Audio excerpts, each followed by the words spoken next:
And here we go. We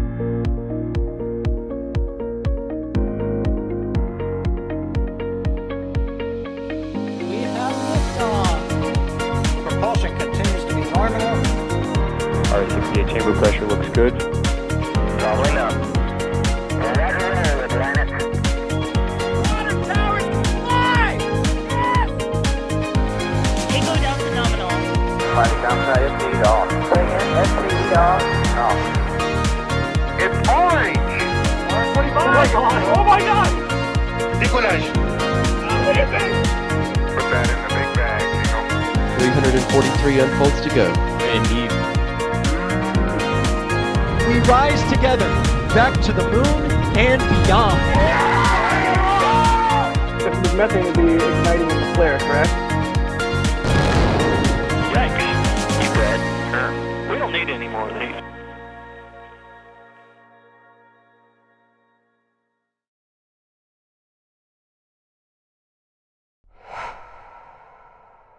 Hello everyone and welcome to NSF's coverage of the launch of the Starlink Group 10-21 mission. I'm Alex, as you know me already probably from other streams, and I'll be hosting this stream today. And you can see there a live view of the Falcon 9 at Space Launch Complex 40 in Florida. That's where this launch is going to be, hopefully, in 55.5 minutes. That will be 11:00 and 40 seconds a.m. Eastern Time. That will be 1540 seconds UTC. But of course, I'm not going to be the only one here talking, thankfully. I'm also going to be accompanied by Max Evans out there in the field. Max, how are you doing? Good morning, everybody. Yes, it is a bit of a breezy morning this morning here at the spaceport that never sleeps, but the weather is seeming to improve, at least in terms of rain and clouds, and the range is currently green and clear. So fingers crossed, everything still looks good for launch in just about 54 minutes. Okay, yeah. So let's see if the weather cooperates, because we're seeing there already. There's quite a bit of a wind. Now, some of these camera views might be from Max, right? You have a few cameras out there too. Yep, I have just the one over here off to my right. That is the feed that is currently on your screen. It'll be going a bit tighter, closer to T0, and that will be one of our primary tracking shots. D also has some cameras off to my left. Oh, I guess, spoiler alert, Indeed. D's also here as well. Exactly. That's exactly what I was going to right now, which is D-Wise is also out there in the field. You're also in great company as well, Max. So hopefully we get to see some of your tracking shots from both of you for this launch, and we get to see this launch again in 54 minutes. I don't know if D is like able to say hi at the very least or something, but yeah. Yeah, it is windy, so I'm trying to block the wind as best I can from the microphone, but we've got cameras up, and let's hope the weather holds off and cooperates for a launch here in just about 53.5 minutes. Yeah, so before going a little bit into the details, a bit of housekeeping here. I should also thank Jay King, because he's also the producer for this live stream as well. So all of the buttons and pulling all of the levers and everything, that's going to be Jay, the one changing all of these camera feeds and things like that. Also, in the background, we have as well Steven controlling one of the robotic cameras, I believe. So some of the tracking shots will also be by him as well. And if you have any questions, you know the deal. Tag at NASA Spaceflight in chat or at NSF, and we'll try to answer your questions. But Max, my question right now is, how do you see this weather for this launch? Because I heard there were a few showers where you are right now at the press site before. Not right now. There was earlier this morning. There were a few Yeah. fronts of rain coming off of the ocean this morning, as the wind is blowing pretty good, as you can probably see, obviously, on your screen with the camera shaking a good bit. Yeah, there was some rain this morning, but thankfully that has seemed to clear, and the radar is indicating that all rain fronts that were over the ocean and coming this way are seeming to lose energy and dissipate. So that is good news. What may not be so good, like, The news that might not be so good is that obviously it's still very windy. There is currently a wind warning currently in effect at the Kennedy Space Center, holding for a constant wind of 25 knots, gusting up to 35, which is about right on the edge of what Falcon 9 can handle on the way up in its reusable configuration. And of course, the booster will be heading downrange to the drone ship this morning, but we can talk about that in a little bit. But just in terms of the weather, and with the forecast from the 45th Weather Squadron based at the Patrick Space Force Base, at the opening of the window, there was only a 15% probability of a weather-related violation, and that pushes to a 30% chance towards the end of the window.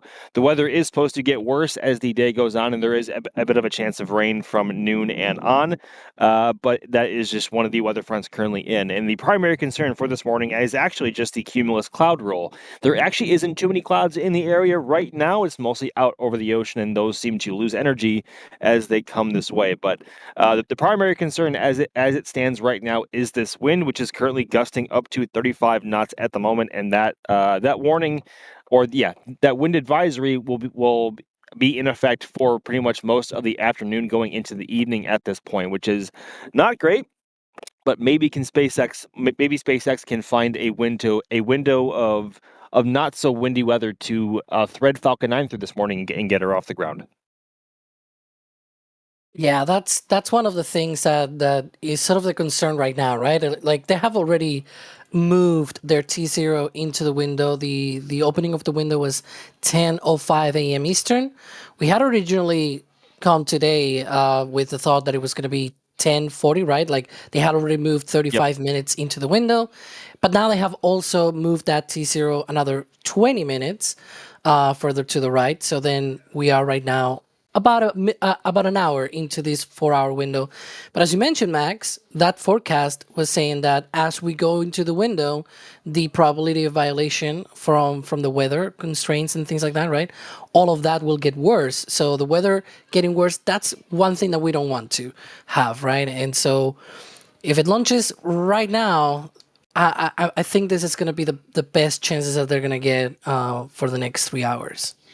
Yeah, I was just saying before stream, it was probably the 10:40 a.m. T0 or bust, but obviously right now it looks to be that it is probably the 11 a.m. T0 or bust, because we are currently in the back channel looking at the weather board, and in terms of wind, both the Kennedy Space Center and the Cape Canaveral Space Force Station are both red in terms of wind. And the wind advisory is currently, as I mentioned earlier, gusting 25 to 35, and that advisory is in effect until 8 p.m. this evening, as I'm just now seeing. So it's going to be a continuous threat for pretty much the rest of the morning and the entire afternoon into the evening. So wind is currently red, but I'm sure SpaceX has their own means of gathering data, and maybe it's closer to T0 that the winds can calm down just enough to get Falcon 9 off the ground. In terms of the upper level wind shear, the risk criteria for that was low. So it looks to be just surface level winds as the primary concern this morning. But cross your fingers, cross your toes, cross everything you got, because we may need all of that today. Yeah, so hopefully we get this on the road, as they say, right? And we have an on-time launch, if you will, at 11 a.m. Eastern time.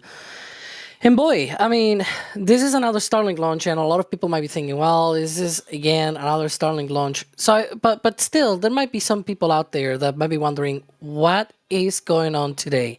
Well, if you are that kind of person, you're in luck, because we're going to talk about that right now. So this is Starlink 10-21, and it's going to be launching 28 Starlink V2 mini satellites into low Earth orbit.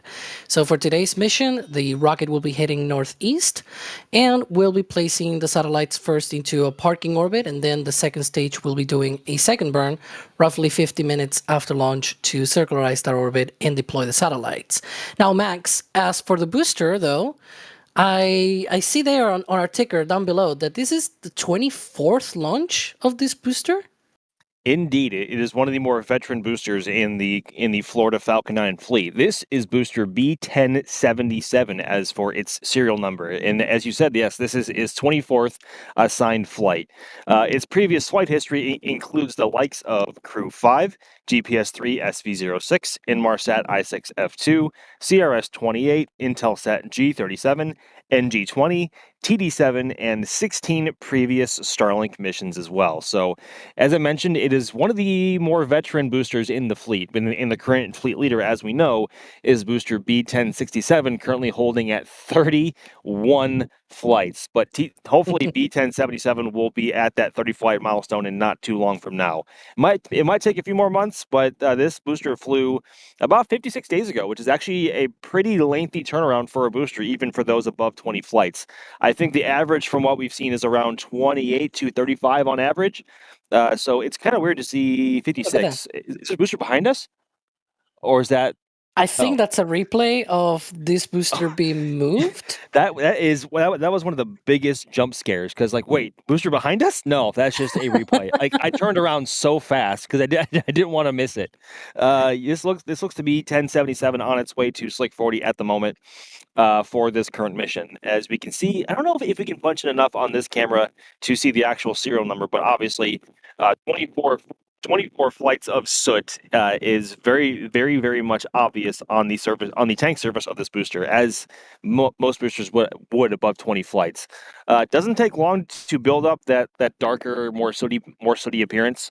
But as we can see, comparing a booster that has flown 31 times or 25 times or 15 times or 10 times, it just gets darker and darker and darker. So, yeah, that was the biggest jump scare I've had here in a while. I'm not going to lie. Thanks, Jay. Yeah, and that was actually from before the previous flight, because it seems like, at least from what we've seen lately, is that they're rolling this to LC-39A, right? They have their own hangar there for integrating the rockets when they're launching from there. But because they're launching so quickly from Slick 40, it seems like they're sort of staging the rockets out there, and then they roll them out to Slick 40 once Slick 40 is actually cleared, because the hangar at that pad at 40, it only can hold one rocket at a time, because it's, it was made a long time ago when Falcon 9, it's the first Falcon 9 launch pad, right? So it's got only room for one single rocket. That means if they want to quickly process and launch these rockets, they need to do what you see there right now, which is integrating beforehand the second stage with the first stage. And all they have to do is roll out the rocket, put it on the transport director, and then put the fairing. But of course, if there's already a rocket on the transport director and it's out there on the pad, as you can see there on the live view on the right-hand side, then what do? How do you prepare for the launch? Well, one way to do that is to roll out that rocket out to 39A already and stage it there. And as soon as that transporter is free, like right after this launch, then you can roll out that same booster that you staged at 39A, put it at pad 40, and start the integration work with the transporter. Like, that is sort of the idea here, right? That they seem to be pre-positioning already the hardware well ahead of time so that they are able to quickly go through some of these launches. As a reminder, this is the 136th Falcon 9 launch of the year. So you really need to do that kind of thing if you really want to launch quick. But yeah.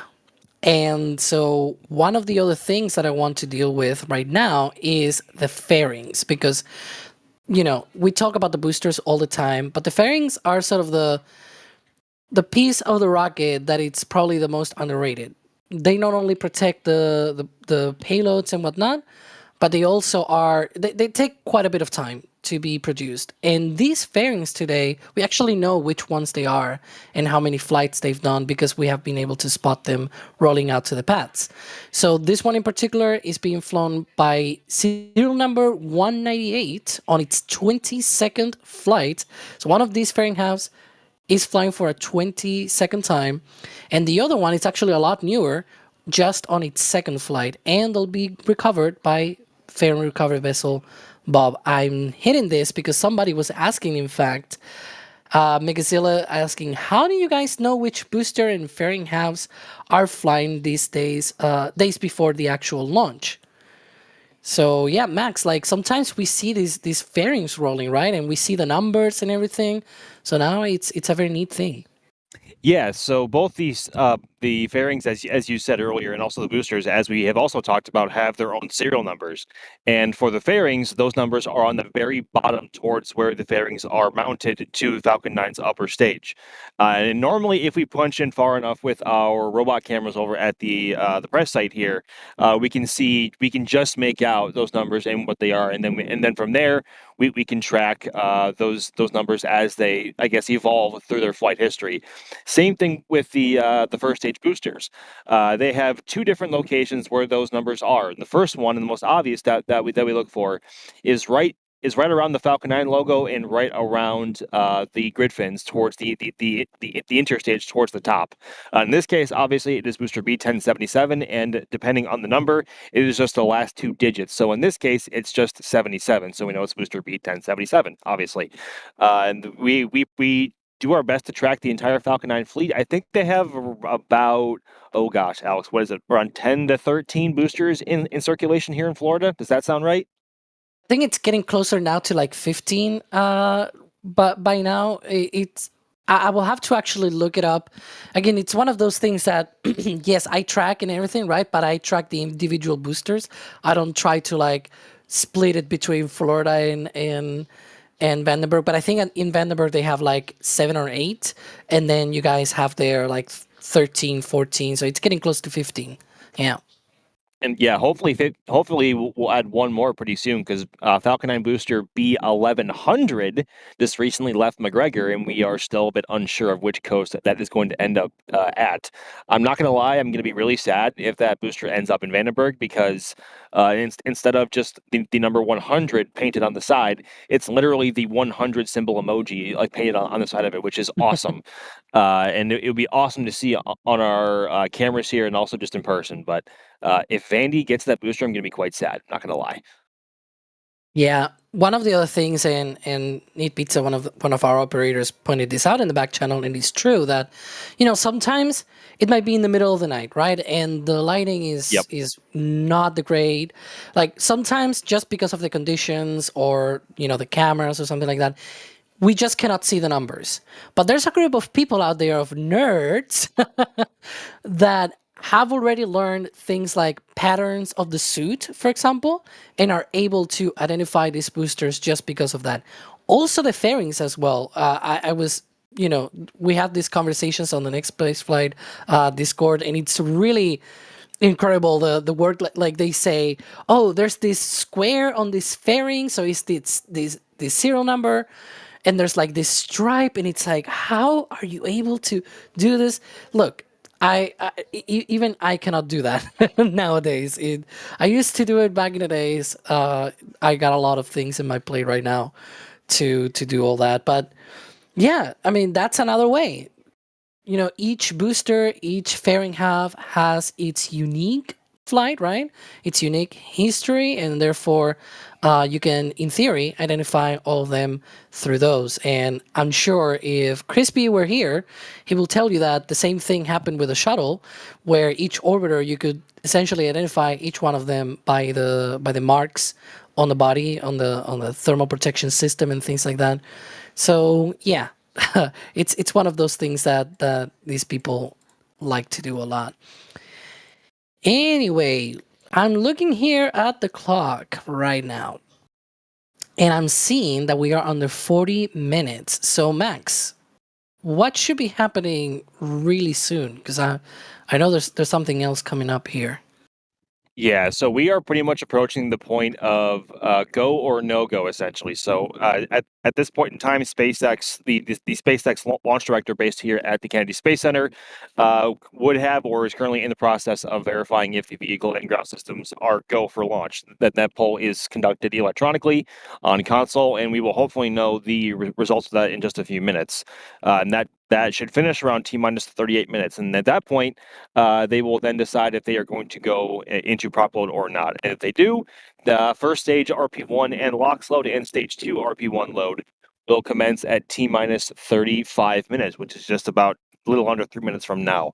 And if all goes well, then we should begin to see frost on the bottom of Falcon 9's first stage LOX tank at around T-minus 32 minutes, although with the level of wind that is currently blowing, we may have a more difficult time seeing that because it is a lot easier to spot when it's able to just, I guess, hover and just slowly move around the tank surface. But when it's really windy, it becomes rather difficult for frost to form on the tank surface of the booster that is facing the wind. It is what it is, but we will keep our eyes open as well. But it is also very backlit right now because it is still morning here on the Space Coast and the sky is very white. So we may have a more tricky time seeing, but hopefully we are not too far away from our first visual indicators that prop load is underway. If they do opt to go into prop load, they are then committed to that T0. They do not have any opportunity to reset and recycle before the end of the window because that is just what Falcon 9 is built to do, with both of its super chill propellants on the first stage and the locks on the upper stage. Because it has no insulation, the propellant is constantly gaining temperature if it just sits at idle, and that is why they load at the last minutes possible. So at this point now, we are past that mark of T-minus 38 minutes, and we will hopefully know in just a few more if they are going to continue with this 11 a.m. T0. Yeah, and in fact, Max, one of the things that I usually say, right, that when the conditions for actually seeing the frost are difficult, sometimes it might be easier to see instead the sort of the venting, the condensation that sort of surrounds the frost, right? So maybe we'll see that with the wind, because if the wind is blowing hard, then it's probably going to be seen even better. So we'll see what happens. You just maybe, yeah. Yeah. So we'll stay tuned. I'm really looking forward now to the T-minus 20-minute event. We have now a polling chat, apparently, talking about polling operators and the launch director giving their go and everything. For whatever reason, Crispy just posted a poll here talking about which coast will be 1100 launch from first. Oh, gosh. Best Coast or Vanden Fog? Best Coast or Vanden Fog? I love that. Yeah, Vanden Fog. That's for real. I'm not making that up. I hope it is from the Cape. I'm not gonna say which one is the best coast or anything, because otherwise I'm gonna get some bad glares, if you will. But yeah, so I hope it's the Cape, just because we can actually see it here, unlike on Vandenberg, which with the fog and everything and the hills, but mostly the fog, you probably are not able to see it.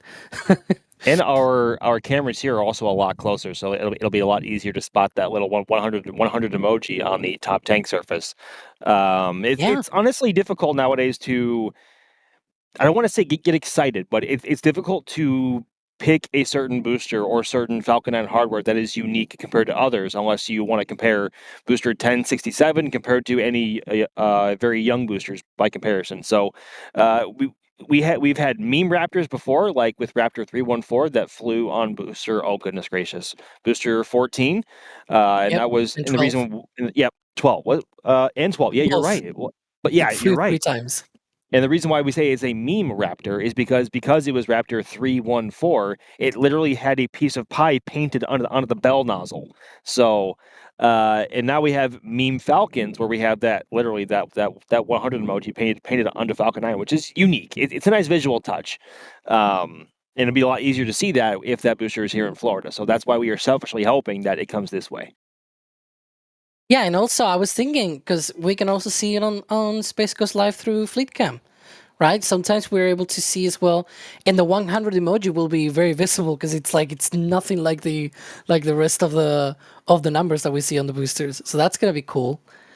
But yeah, I'm gonna hit one question before we start seeing any frost. I hope we do see frost in a minute or so. So let's go through a quick question here, because we've been asked, and this is probably relevant considering the timelines. Are there any sightings of the rollout of Glenny, or any evidence for, that it's going to be static firing soon or anything like that? Because it's true that I've not seen it yet.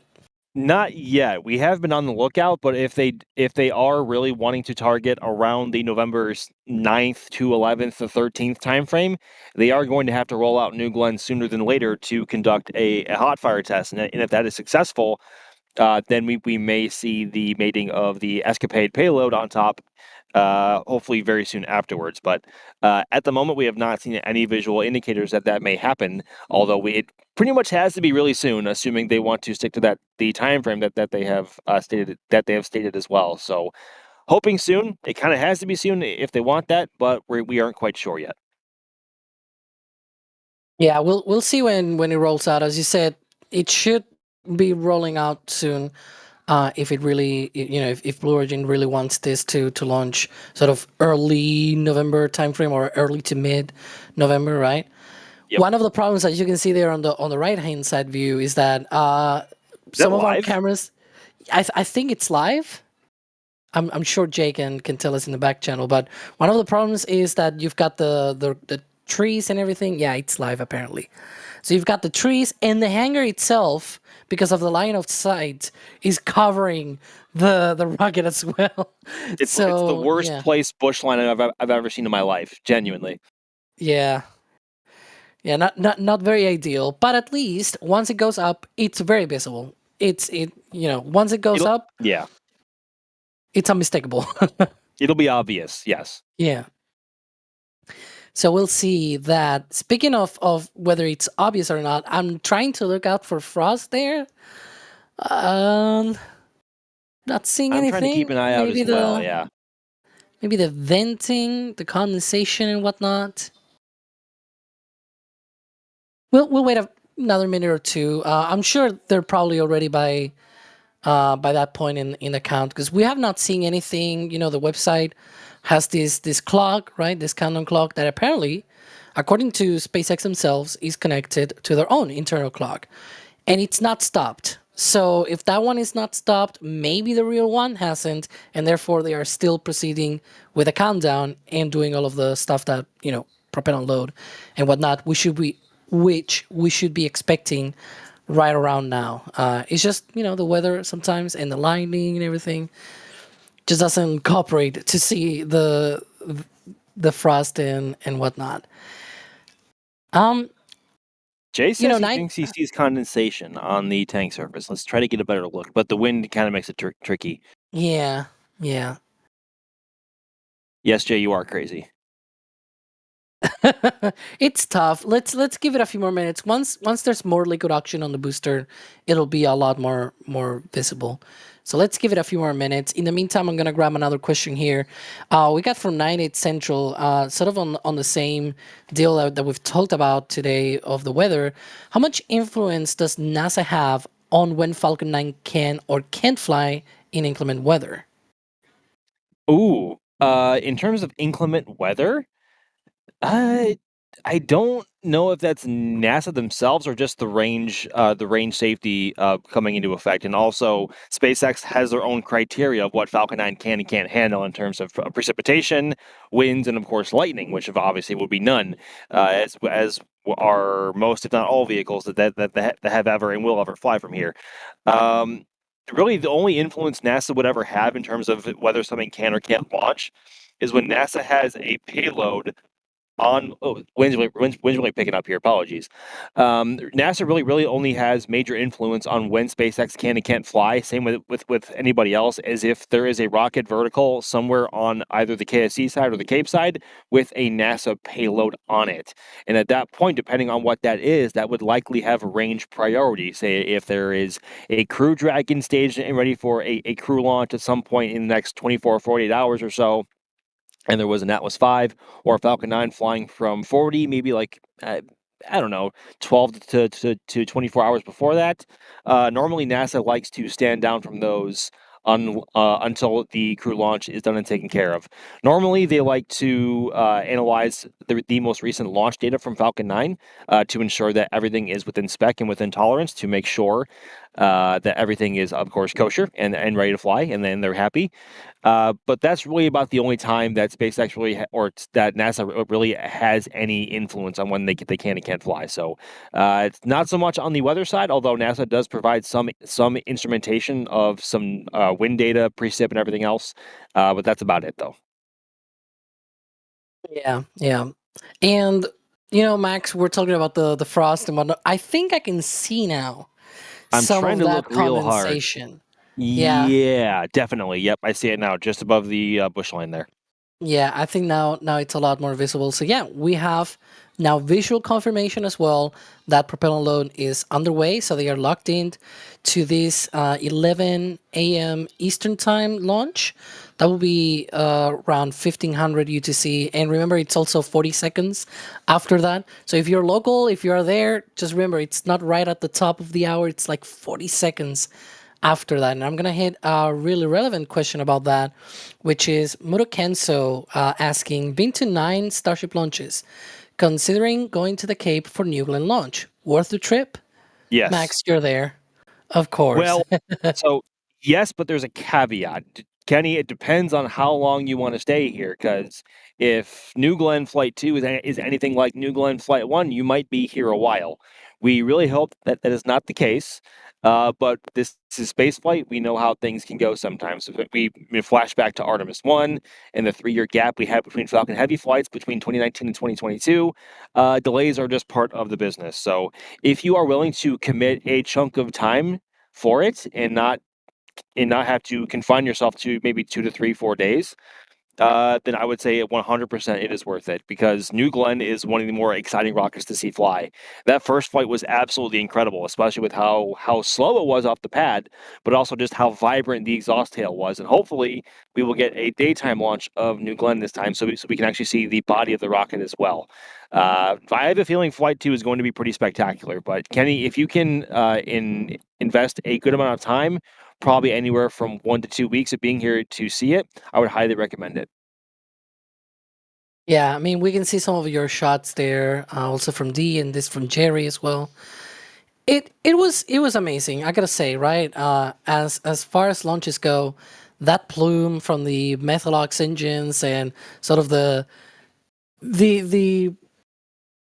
I don't know. It was weird at one point because it was a low thrust to weight ratio, but also at the Yep. same time, once it was actually far away from the launch pad, it really looked cool. So hopefully we get to see that. As you said, in daylight this time, please, we want to see the rocket, right? Yes, please. Um, Yes, please. but really don't- excited. We don't Go need ahead. any more. We don't need any more debut launches at night, please. Like that's just Oh, yeah. like that's the worst. I'm sorry. It just is. I mean, obviously we're selfish and we're nitpicking, but just please, daylight, please.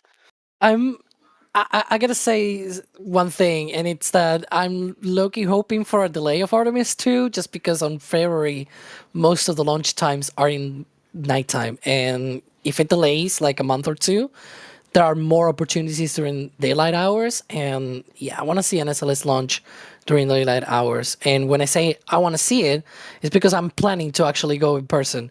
So Moto Kenso, I really understand, your dilemma, your own question, like should I go or not? We'll see. You are at least guaranteed to see Starlink launches. I was just gonna say, but also onto your point about hoping that Artemis delays by like a month and a half or two. I wasn't gonna say it, but I'm secretly hoping that's kind of the case too, because we've already had a night launch of SLS, like daylight launches, please. That would fit SLS so nicely. But yes, if Kenny, if you are here for a week or two, you are bound to catch at least 2 to 3, maybe even 4 Falcon 9 Starlink missions in the meantime. So it's a bit like plane spotting with how often Falcon 9 and other rockets fly out of here nowadays, and that's kind of the future, and that's why it's so exciting to track the progress here between Falcon 9, Atlas 5, Vulcan, New Glenn, and hopefully very soon Starship as well, because they are hoping to fly Starship a lot out of here in the next 2 or 3 years. Yeah, and I mean, look, just like imagine you just landed right now in Orlando and you went to the Space Coast today and you said, I'm going to stay here for 10 days. What am I going to see? Well, if you go to next space flight, for example, you might see that you've got not only this Starlink, you've got another Starlink coming up after that.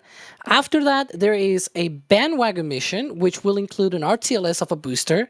So even sort of a customer-ish mission, because it's a SpaceX launch, but it's part of their small sat program, right? So it's got like multiple different customers and things like that. It's a rideshare mission, but it's going to have an RTLS. The booster is going to be coming back to land, so you're going to experience sonic booms, and then on top of that, you get sort of like an oldie version of launches, right, with an Atlas V as well, because you're also going to have that as well. Like if you went right now and you stayed for 10 days, just 10 days, you'll have all that.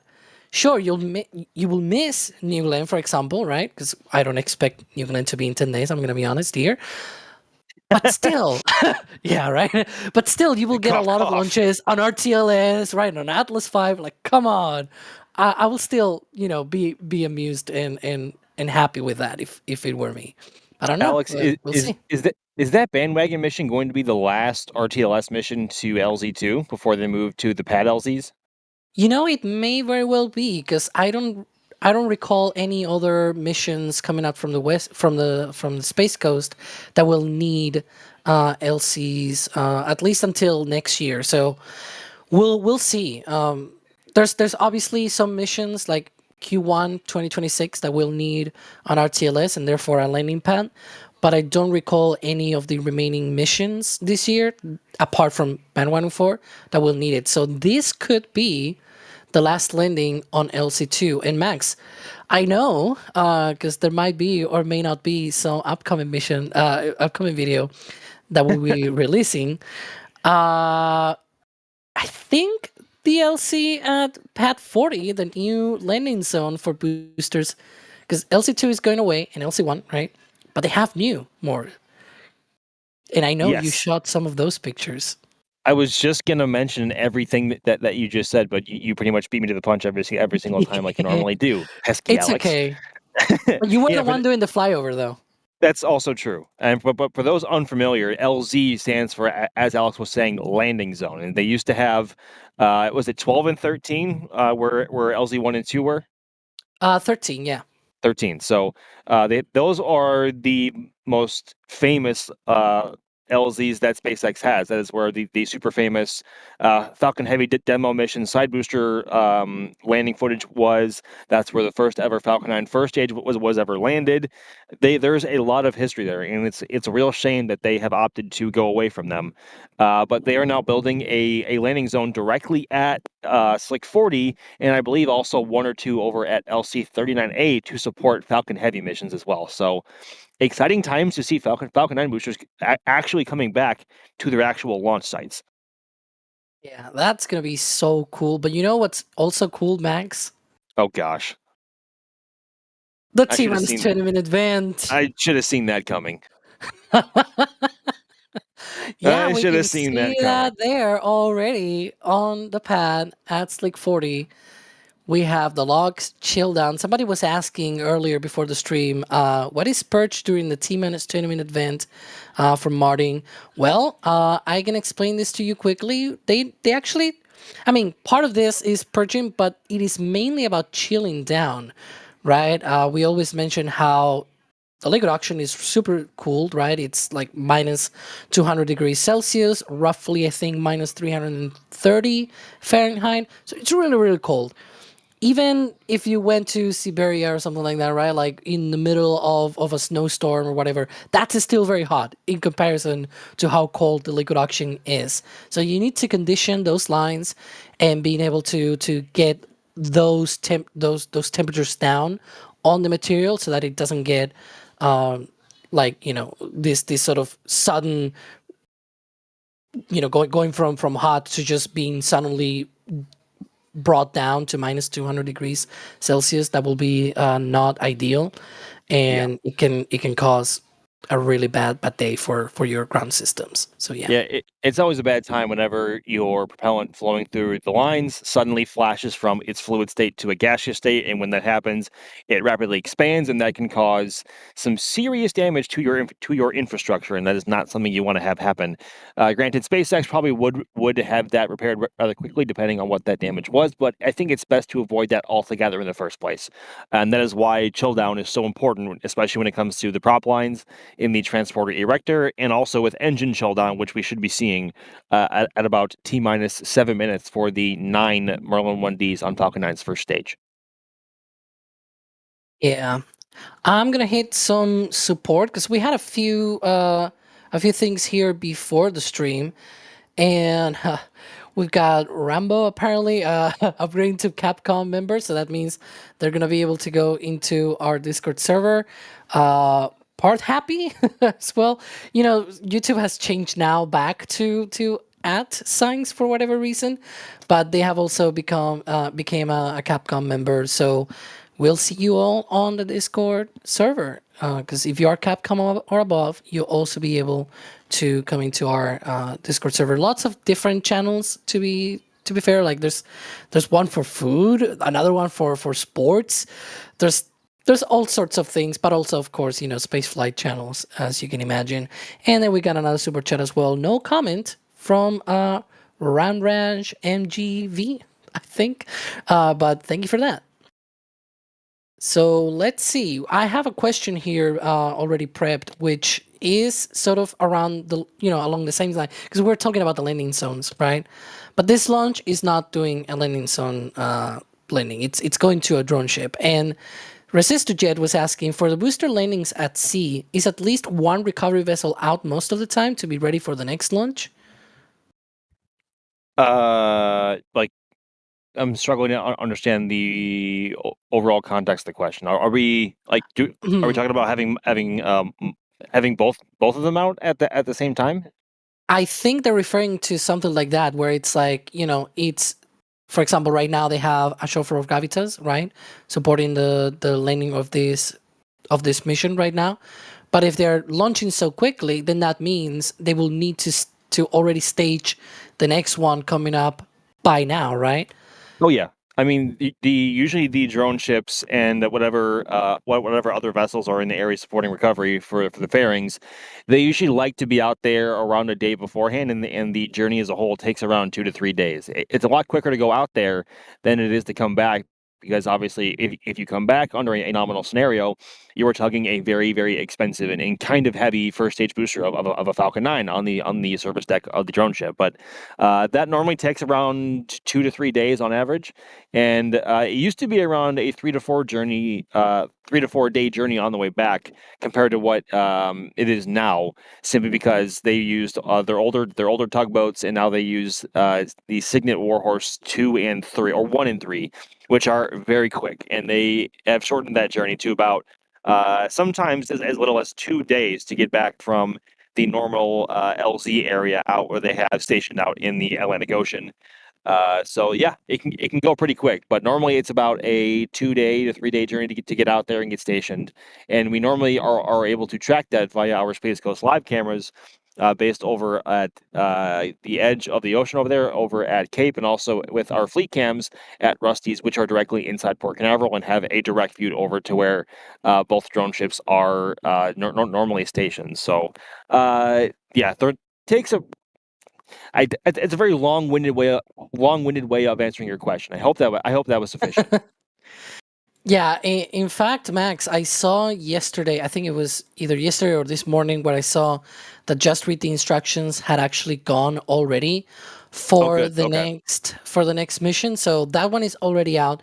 And if I'm not mistaken, the ferry recovery vessel for the next mission is leaving right now, if I'm not mistaken. So yeah, that's very interesting, because, you know, it's what they have to do in order to be able to keep up the cadence, right? Like leave for the next mission even before the next one is already out. So yeah, those assets are already getting prepared and heading out to sea for the next drone ship landing.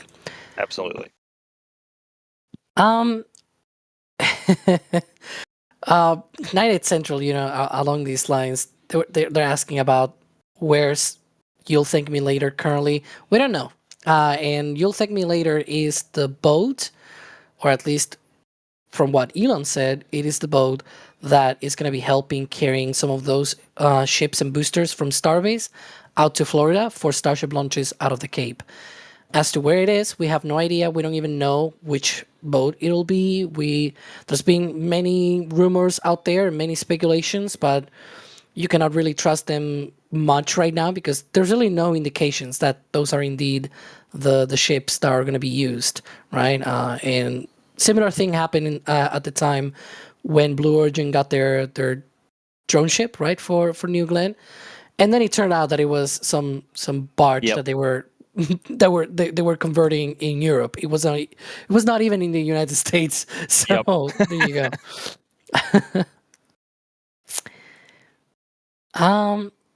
And then we also have here from, I don't even know how to pronounce this ad name because YouTube, yeah, JXJBBBINGV. I don't know, man.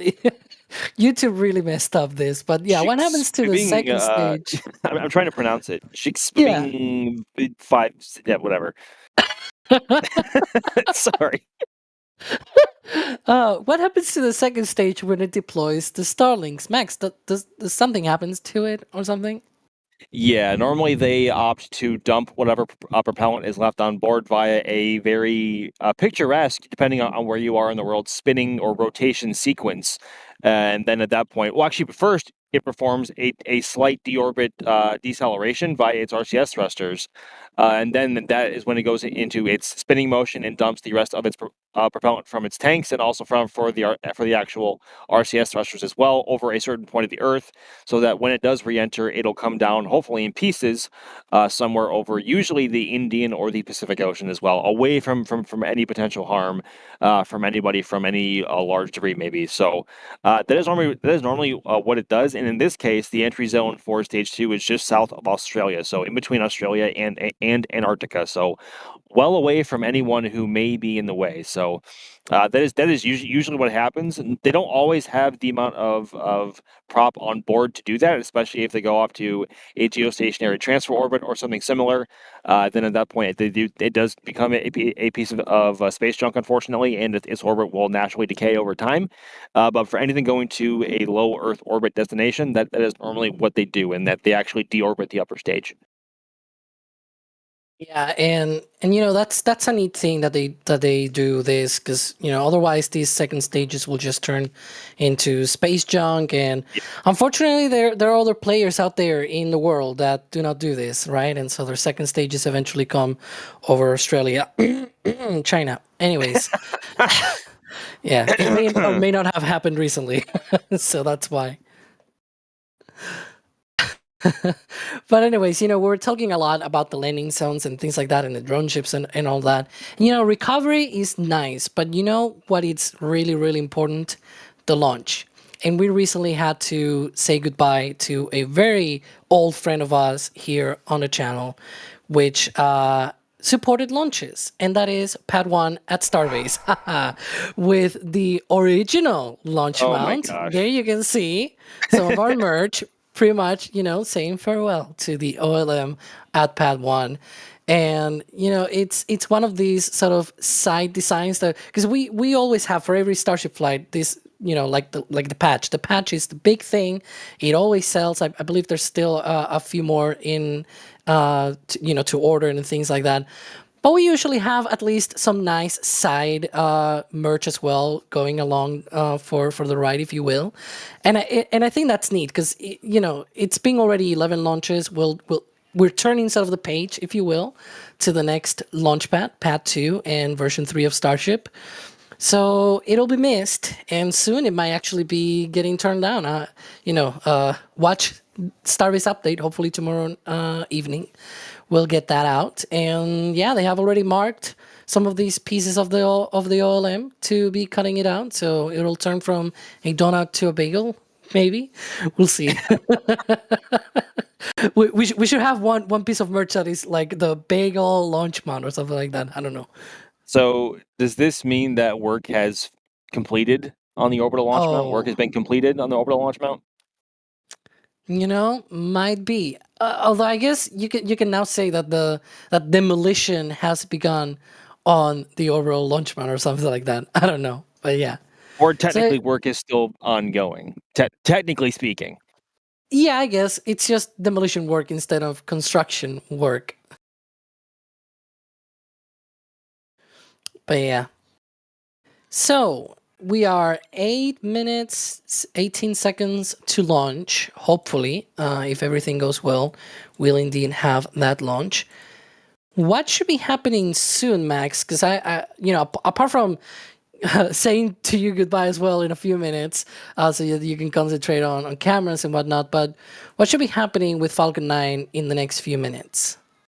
So in just under a minute from now, Falcon 9 should be entering engine chill for its 9 first-stage Merlin 1D engines, and that is when they begin to flow some propellant into the actual pump hardware and through the actual nozzle itself to make sure that all of the material that comes in contact with the propellant at first at ignition is down to their proper temperatures at that point, so there is no potential harm to the actual engine component. So that should be happening in about 30 seconds.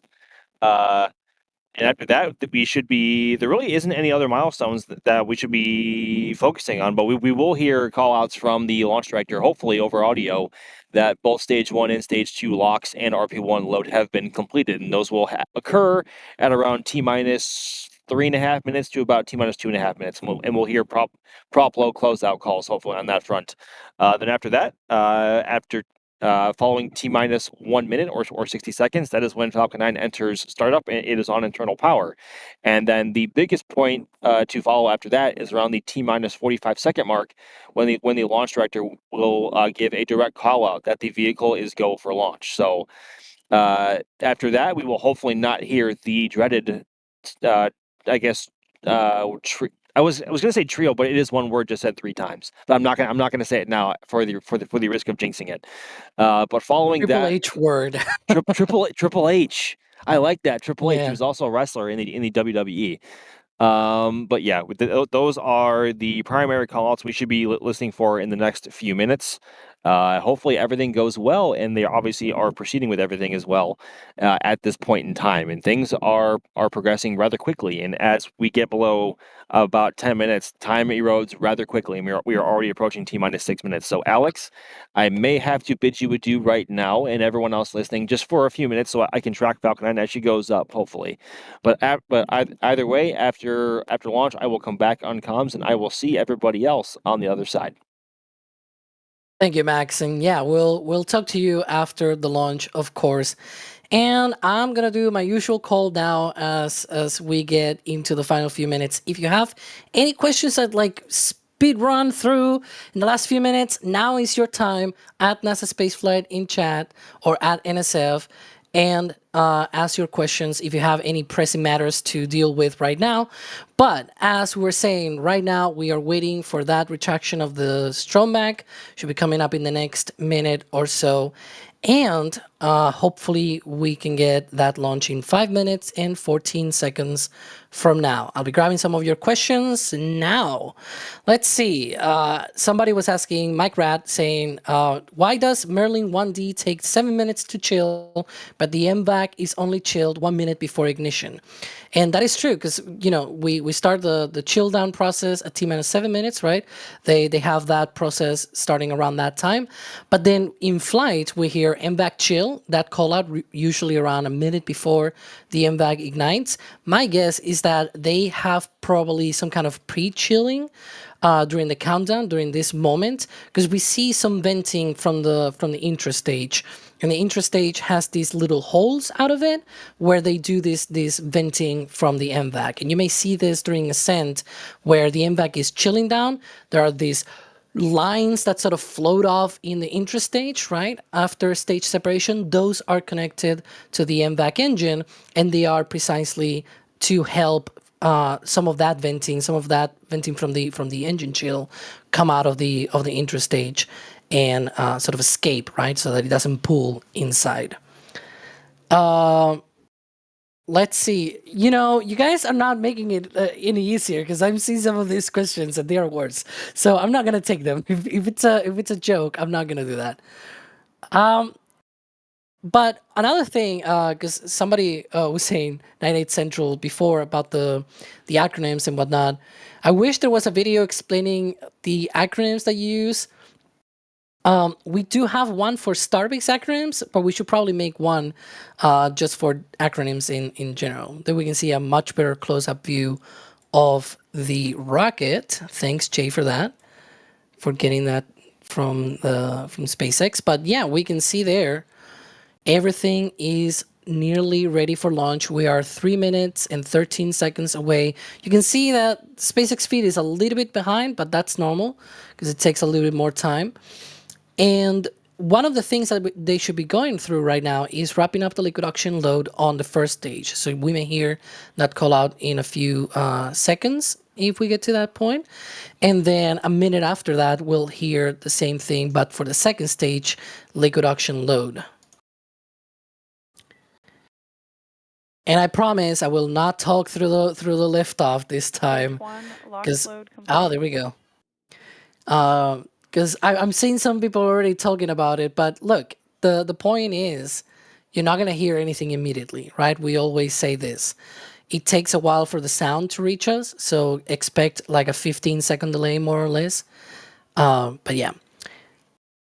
The trajectory is going to be northeast. I'm seeing some of those questions as well. So we'll have this rocket heading northeast for this launch. Hopefully soon, maybe we'll get some of those southeast launches back. But if you've seen the weather right now to the southeast of Florida, it's not the best. Hopefully it clears soon.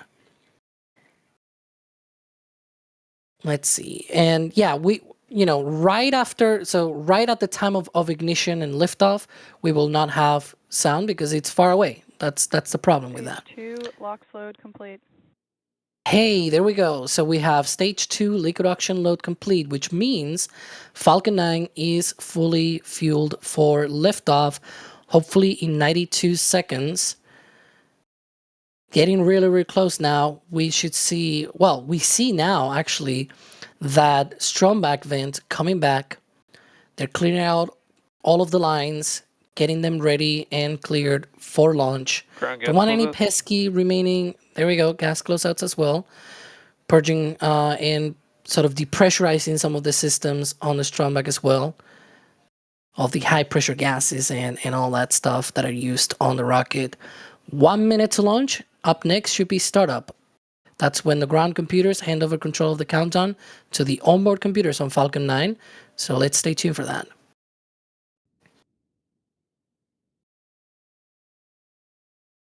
Falcon 9 is in startup. There we go. And hopefully in a few seconds, we'll hear the launch director give their go for launch and a launch hopefully in 34 seconds. Let's stay tuned. Go for launch. There we go. We are go for launch. Of course, here in SF, we are also go for launch. Hopefully you are also go for launch in chat. And we are 20 seconds away. We're gonna get that engine ignition and then liftoff shot, hopefully in 13 seconds. 10 seconds. 5 seconds. We've got ignition and liftoff. Go Starlink.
Amazing ascent there of Falcon 9 powering to space on the Starlink 10-21 mission. Amazing crackle as well. That was awesome. And of course, you were able to see as well that weird effect, right, of the clouds right in between, and it sort of was looking like it was just hovering up there. That was really cool. But yeah, we are now 2 minutes into flight, more or less. So in about 30 seconds, we should see those 9 Merlin engines on the first stage shutting down, and we'll have stage separation and MVAC ignition. Look at that. Plume expanding as the air gets thinner and thinner. Almost invisible now. It's like just white. You cannot see any flames anymore. And that looked like Miko, main engine cut off. Let's see if we can acquire that MVAC ignition shot. You can see the cloud still moving.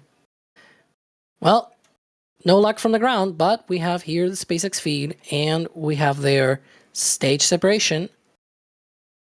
And there goes the MVAC. Look at it glow. Roasting the intrastage as well. Here comes the glow. Yep, there it is. It's orange. But good to see everything is going as expected. Nominal callouts and nominal telemetry. There we can see now fairing separation coming up in just a few seconds. Whoop! There it goes. As a reminder, one of those fairing halves is flying for a 22nd time on today's launch, and the other is flying for a second time. It's a much newer fairing half. So that's great, because, you know, reusability, yay.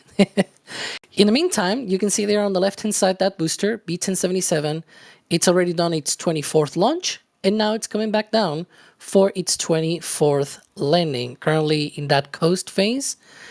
You know, it carried already a little bit of momentum, inertia, whatever you want to call it. At the end of the day, it's still moving. But at some point, it's going to be starting to come back. You'll see the altitude will reach sort of its maximum, probably roughly around 114, 113 kilometers. And then it'll start speeding up and coming back down for entry. Hello, Alex. Max, we have you back. Indeed. How was that? Surprising. I have to be completely honest. I was kind of expecting a hold call at some point because of just how bad the winds are currently. But Falcon obviously powered through it, and we are well underway into Starlink 10-21. Yeah, it's really nice. You know, we've had recently a lot of weather delays, so I really didn't want this to delay. Not only because, you know, it's always sad when we have our teams like you and D out there, and then there's a scrub or something like that. I can say another word because it's already launched, so we can say it. It's already up there.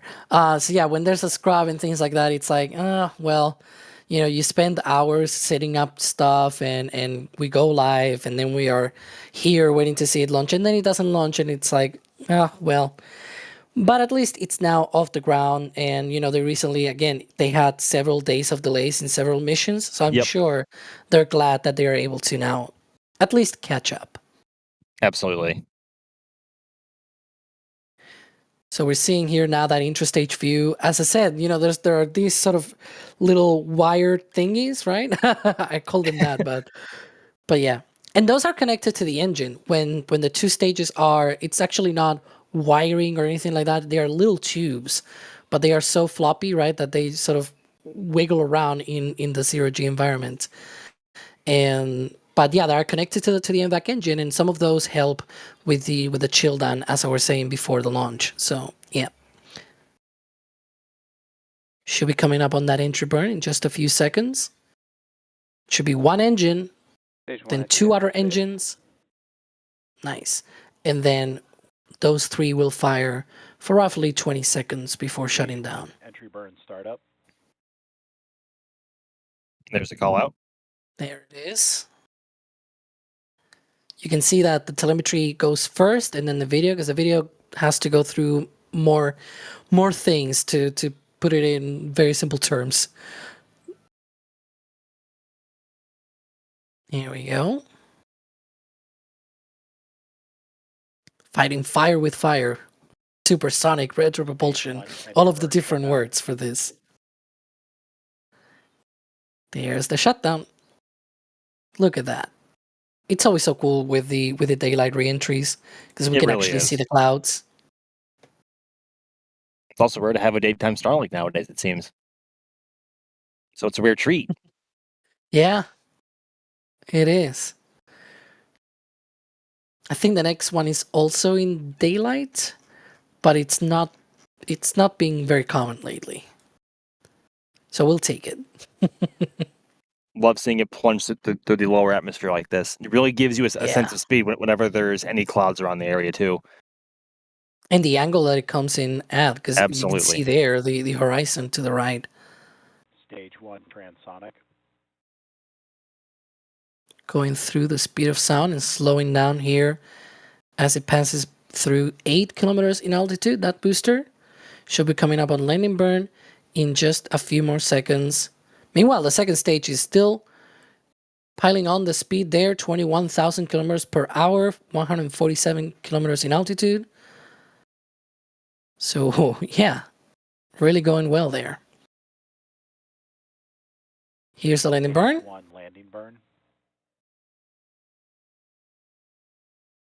Stage 2 You can see the drone ship now.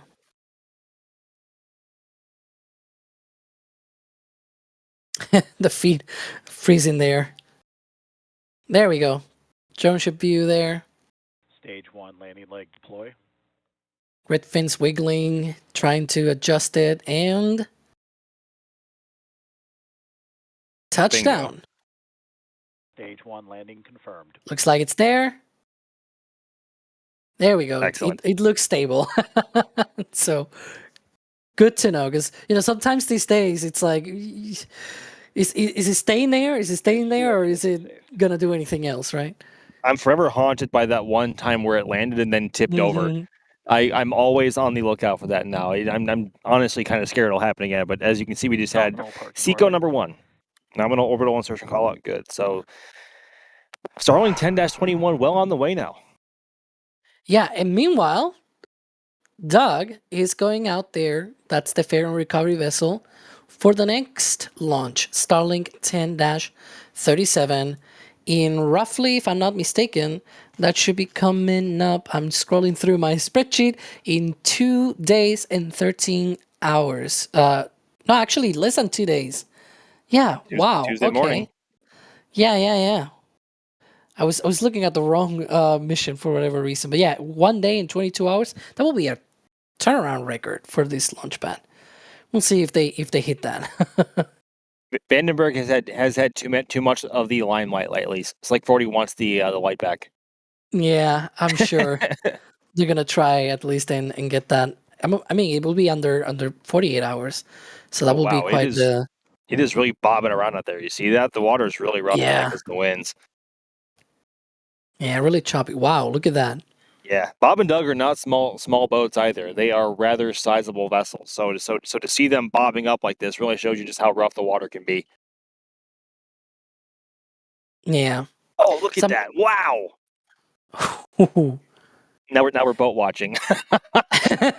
Somebody was asking, in fact, that could it be going early just to get out of the way from Hurricane Melissa?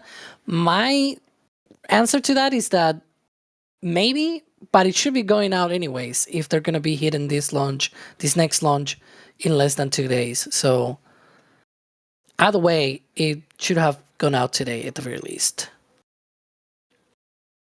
Yeah, I think it. Are we talking about Bob or Doug or the drone ship? For Doug, the one I that see. is going out now. Yeah, Bob and Doug are a lot faster than the drone ships are with the tugs, so they can afford to leave a little bit later. Yeah. Ooh, big splash there! Look at that. Ooh, that was cool. Oh, those guys are in for a rough ride. I hope they're okay. Good Lord. I hope they have what's it called, the medicine. Sea legs. Oh, I was saying the medicine for when you get seasick. Oh, Dramamine. I don't remember. Dramamine. There we go. Yeah, getting seasick is no joke out here. I'm somewhat lucky in that I don't, unless the boat is stationary and rocking like crazy. That's when it can kind of get me and a lot of others as well. But once we're on the move, I'm okay. Yeah. I wouldn't want to be there. I really get seasick really easy. So, yeah. I think in the background we are preparing some of the replays for this launch. So we'll see. I saw that it was not an easy track because of the clouds. Max, you were tracking as well? Yeah, and also the wind didn't help either. Normally, my camera is stationary on the launch pad, and then I let the rocket leave the frame and then catch up to it. But the feed was so shaky today that I don't think we had my feed at least at initial liftoff. And we do apologize for all the camera shake today, everybody. It's just product of the weather today and the winds being as bad as they are. But once it was clear and I had hands on the camera, it was actually quite nice. Although still a bit shaky, but you can't really help the weather. But through the clouds, nothing more than what we have normally as a challenge.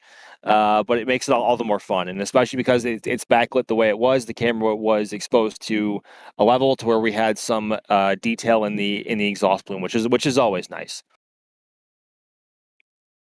Yeah. I mean, it's one of these things when it's like if the weather is not cooperating, it's not cooperating. So like the shaking, like sometimes the more that you do is actually just complicating things for very Exactly. little gain, right? And so it's like I've done already all that I can, and it is what it is. And we can check on it is what it is by looking at the replays, because Coming in hot. yeah, there we go. This is from Fleet 2, if I'm not mistaken. I believe so. Yep. Looking out from Port Canaveral over some of that cargo out there on the docks. And this is Fleet 1, much wider view. I always say that this view is essentially what you will see with your own eyes instead of being zoomed in. Yep. Because we're always, trying to get the closest view and trying to be zoomed in. But yeah, it's that little light there in the background. Nighttime launches are a lot better when you are this far away, though. A couple of Hugos coming across the frame there too. Or Pelicans, I guess. We call them Hugo. Everyone, they're all Hugo to us. Yeah.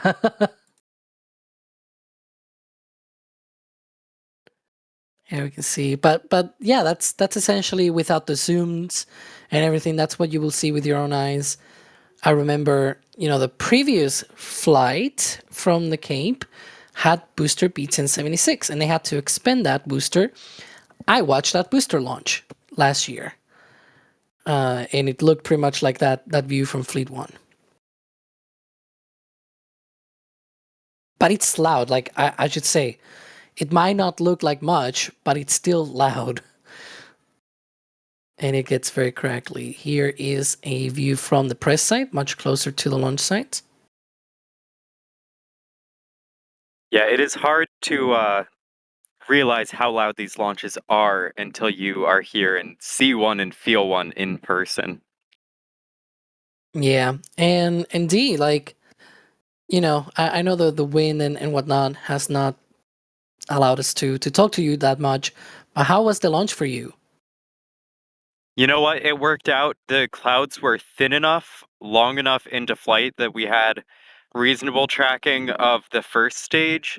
And once it got to the main engine cutoff, it's already a challenge to see the second stage burn during the day, but these clouds made it impossible. But we got some cool interactions with the clouds and some cool angles there that looked. I was pretty happy with it, all things considered. Like we're seeing this replay for one of the robotic cameras. This was from Steven trying to recapture the rocket and track it, and it's just too complicated because those clouds are just flying off. Like look at how quick they are moving, right? Which also made the rocket sort of seem like it was hovering up there, right? In some of the other tracking. Yeah, and tracking with our robotic cams in general is not that easy. And beyond that, this is not normally one of our robotic cameras for tracking. We've been moving some things around and shuffling to work around some technical difficulties. And so this one is not one that we would normally be tracking a launch with, but Steven had it and tracked it, and this is a great track long into flight here. Yeah, all things considered, there are certain robotic cameras out there that we do have specially for tracking, right? They are good for that matter, but this one in particular is not the ideal. As you were saying, doing some changes out there, right? So we had to use what we had to use. And I think this is now one of your tracks. I don't know if it's from Max, not track, but actually fixed camera, right? Yeah, so I It's from had D. 2 other cameras that I set up beside as stationary feeds. You can see even these that are locked down on a tripod are just getting shaken up by this wind. It was not easy to contend with. And then here's another wider shot, which gives you some of the context for the amount of cloud cover. It wasn't actually a ton of cloud cover, and now it's really cleared up, but it was just the sort of timing during flight that hid the rocket for a good bit. Yeah. Look at that. And out through the clouds. Wow. There's also the matter that, we saw that wider view shot, and it doesn't seem like it was rocking that much. But this, because it's zoomed in, look at that, right? It's moving even more precisely. Oh, we have audio on this one from Max. Let's hear a little bit.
Really cool to hear the rumble of the launch once again. And the sound varies so much from one launch to the next, depending on the humidity, depending on the wind direction, depending on the cloud cover. You can sort of guess if the sound's going to be good or not, but you never know for sure until it first hits you. And there's also a huge time variation in how many seconds you're waiting for the sound to reach, depending on that wind direction. But the audio this time around ended up being really good despite this wind. Yeah, and that's pretty much one of the things that we always say, right? That it's another Starlink launch and whatever, but you never know what might be new, right? And in the views, in the audio, like they're just things that we really can control. I mean, it's down to the weather of the day and the conditions and things like that. But yeah, that's one of the main things. We can see now they have already put the transport detector up on at Pad 40. They are preparing for a launch in less than 2 days at 9:14 a.m. on the 28th. So less than 48 hours after this launch. Thanks for being. They're What? wasting no time for this rapid No turnaround time. of the pad. No time. I guess I can hit one other thing as well that I wanted to say, which is this is the 89th launch from the Space Coast, not by SpaceX, but like overall from all of the different providers, which is a new record for the Space Coast as well. Sorry, not for the Space Coast. It will be for the Cape Canaveral Space Force Station, because the Space Coast has also the Kennedy Space Center. But yeah, that will be the 69th launch from there. So it's a record. And of course, they're continuing their own records and things like that. So we'll be back for more launches soon. But Dee, thanks for being out there. I know it's been quite a frenetic last few days with all of the different work at the press site and whatnot. So thank you for being out there. Absolute pleasure. I didn't say it at the start, but it is always a good day for a launch because I wasn't confident. But it ended up being a great day for a launch. This was a good one. See y'all next time. Yeah, I should also thank Max for being here on commentary with me as well, and as being in the field. Thank you, Max. He's off the headset right now. Oh, okay. Well, consider him thanked. And of course, I'm going to thank as well. I just saw there was a few pieces of support here right before the launch. That's not fair, because now I have to hit them now. We've got Ediplan becoming a Padred member, and a stored message from Jonathan buying a sticker of the original launch mount. And talking about what if the government created new departments to subsidize or support the development of space. You know, that will be a great topic for a flame trench. It's probably too long to hit right now, but I can write it down and we can deal with that in another live stream. I'll promise you that. Of course, thanks to Jay Keegan as well in the background as well. You know, pulling all the levers, pushing all the buttons and everything as well. Also to Steven, because he was, you know, trying to track with that non-tracking camera robotically. So that is also very helpful as well. Thank you for that. And of course, thanks you all for watching, and we'll see you on the next one. Yes, I'm also the guy with a very long name there. You can see my card up there. Oh, Biteford now with a super chat coming in right at the last minute here. Alex will never make it on deadliest catch boats. The ocean was almost always very rough. Yeah, I'm not really the person that should go on boats. In any case, folks, we really need to get this done. So thanks for watching, and we'll see you all on the next one.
And here we go. We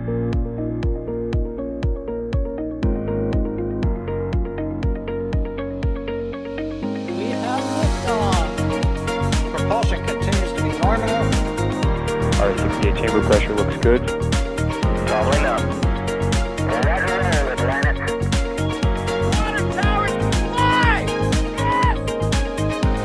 Tango down to nominal. Flight downside FTE off. Bring in FTE off.